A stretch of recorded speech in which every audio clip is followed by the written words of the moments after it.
Ba't ka nagtigil? Ang ganda nung kanta eh. Hindi pa patapos kasi. Pero parang malungkot. Tungkol saan ba? Tungkol ko sa isang babaeng mahal ko. Ay, kaso may mahal ng iba eh. Bakit may narapan si Miss Val? Ate, nakita ko sila kagabi. Nagsilukas siya kasi Abs. Okay na po tayo? Alam mo, Lucas, sana ganun lang kadali eh. Pero may nakakita kasi sa ginawa mo. Oh. Nakita tayo ni Cindy. I have to tell you something important. Well, I don't have all day. Well, Mom, it seems na meron kang teacher na may affair with a student. Kumakalat ngayon sa buong campus na may nangyayari between Miss Val Gomez and Lucas Infante. What?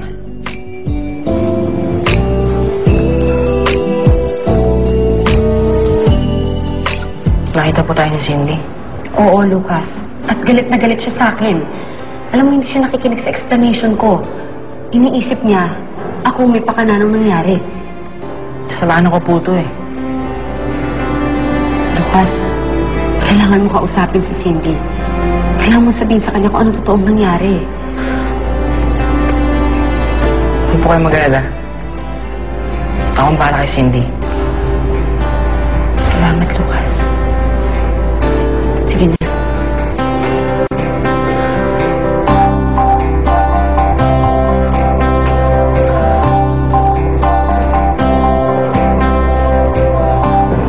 Is that Lucas?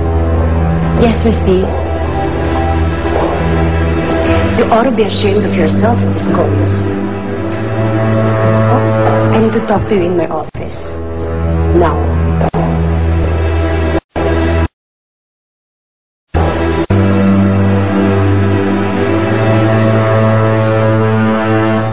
Sige, sandali. Ano ka ba, ha?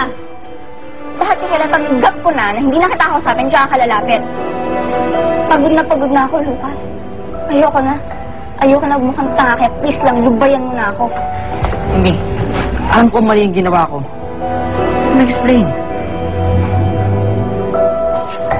Oh my God! As in, oh my God!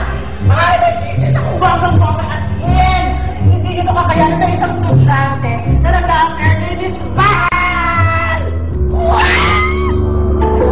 Okay mo, yan ay kamamatay ko yan. Relax, relax na. Hindi na kayo. Teka lang. Wala. May isang estudyante na naka-affair si Miss Val. At itago na lang natin siya sa initials na Lucas Infante. Oh my God! Oh my God! Is this true?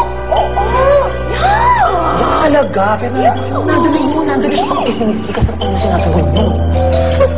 Ay, nako. I'm sure sesante na yun. Child abuse yun? Yan ba ang pinalit mo sa akin, Ted? Yeah! Mag-usap tayo. Gusto ko ipaliwanag yung nangyari. Wala ka nang dapat ipaliwanag. Lucas, may mata ako. Alam ko yung nakita ko, kaya huwag ka na mag-deny. Oo. Hinalikan ko si Miss Val. Pero ano ibig sabihin yun? Tama na nga. Wala ka nang dapat paliwanag eh. Bakit? Ano ba kita? Ano ba kita, ha? You're not even my friend. Itawan mo ako! Hindi mo papaliwanag ako. Let me go!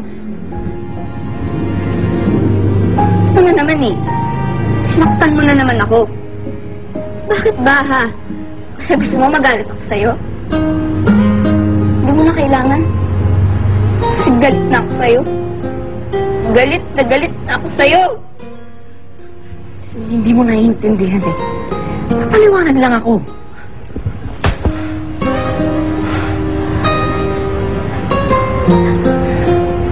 Lucas, tita ko yung hinalikan mo eh. Teacher mo. Hindi ka na ba nahiya, ha? Bakit mo ginawa yun? Kasi gusto mo siya? Hindi ko masinasadya yung nangyari. Bigla lang ako. Sana huwag ka mag-aad sa tita mo. Pwede ako sisihin mo. Ako naman kasalanan lahat eh. Alam ko. Alam ko ikaw may kasalanan. Lagi ka naman ganyan eh. Lagi mo ako sinasaktan. Galit ka sa akin, Cindy? Dapat lang magalit ka sa akin. Dahil gago ako. Dahil lagi kita sinasaktan. Ba't di mo ako saktan? Cindy, saktan mo pa ako. Na mapagbayad ako sa lahat ng ginawa ko sa'yo. Saktan mo, Cindy, para mawala yung galit mo. Takon mo ako. So, akala mo, gano'n na lang kadali yun, ha? Pag sinaktan kita, okay na. Bakit?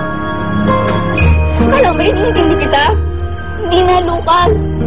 Nakakasawa ka na eh. Buti nga si Basta hindi nagawa sa akin to eh. Doon ka na kay Baste! Oo! Kali si Basta, never ako ginanito. Samantala ikaw, sanay na ako sa'yo. At sobrang sanay ko, sawang-sawa na ako. Kaya huwag ka mag-alala kasi ito na yung huling beses na masasaktan mo ako. Ayoko na, Lucas. Ayoko na maging kaibigan ka. Tama ka nga eh. Mas mabuti na magkalimutan tayo!